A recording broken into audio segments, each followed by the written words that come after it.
Hello and welcome to this week's Watch Me video for Scenic Design Week 4. If you remember, the purpose of these videos is to look back at the things that we worked on last week, look now at things that we need to be doing or working on for this week, and then look ahead for some things that we could be prepping or doing for next week. So what did we do last week?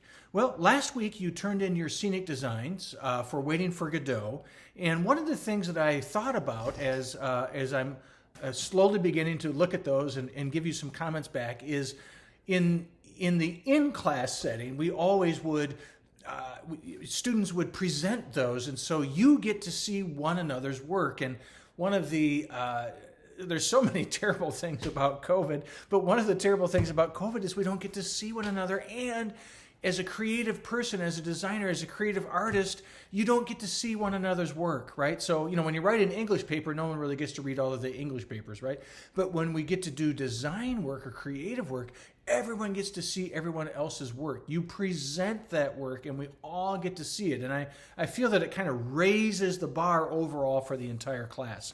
And we're missing that. So one of the things that I thought I might do, not that I'm trying to add to my workload or your workload, but one of the things I thought I might try to do is at least take a snapshot of each of your morgues that you submitted for Waiting for Godot, put that into a movie, and then share that as a way to kind of just keep our creative muse, our creative boat afloat, as it were. Okay, so that was what we did last week. What are we doing this week, week 5? All right, so all we're doing for our in-class meeting tomorrow at 9:30 a.m. in Teams is we're just going to be discussing problem solving, both the production of Silent Sky, which we did last winter, and then our production of The Compass, which we just did this past winter. So those are two plays that you were supposed to have watched. I've got a Vimeo link on the Moodle site, and we're just going to talk about, like, as a scenic designer, what are these plays about, and how do you solve some of those problems of the plays, and specifically, how do you solve those problems for the Nelda K. Balch Theater, which has some unique problem-solving issues in that it's a thrust stage. So we'll talk about that tomorrow in class. What are you supposed to be submitting for this week? Well, you're supposed to submit for this week your cereal box stairs.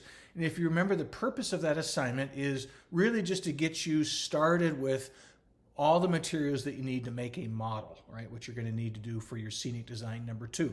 And then the second thing that you're supposed to do this week is submit a production response for The Compass. So if you look at the week 4 on the Moodle site, it'll have production response guidelines. And as a summary, we're really just looking at the production elements, not the performance elements of the play. So we're not looking at acting, but we're looking at the scenery, costumes, sound, lighting, effects, choreography. We had him, an orchestra with him. Has the director made effective use of the entire space?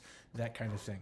So those 2 items, and they're pretty small items, but those 2 items are what's due for this week. And then next week, looking ahead to week 5, what are you supposed to do for next week? Well, I've asked that in class next week, we're going to talk about Marcus or the Secretive Suite, the play that you're going to be doing your second scenic design on by Terrell Alvin McCraney. And we're going to talk about that in class as kind of a way to help you. And I want you to submit a ground plan for that play. Remember, the ground plan is the top-down bird's eye view of what the set might look like. So you need to read the play. It's in the week 5 Moodle section. And then ask some of the abstract questions about the play, think about the play, and then come up with some design ideas. I want you to do all of that as prep for getting ready to do the actual design. Then you're also going to submit the Nelda K. Balch Theater model, right? The actual box. No set design on it, but just make the model of the Nelda K. Balch Theater. That's what we're going to do for next week. So you need to have your foam core or whatever supplies you're going to use to put that together. All right, so that's the end of this Watch Me video for this week. I hope you're all well, and I'll see you in class tomorrow. See you soon.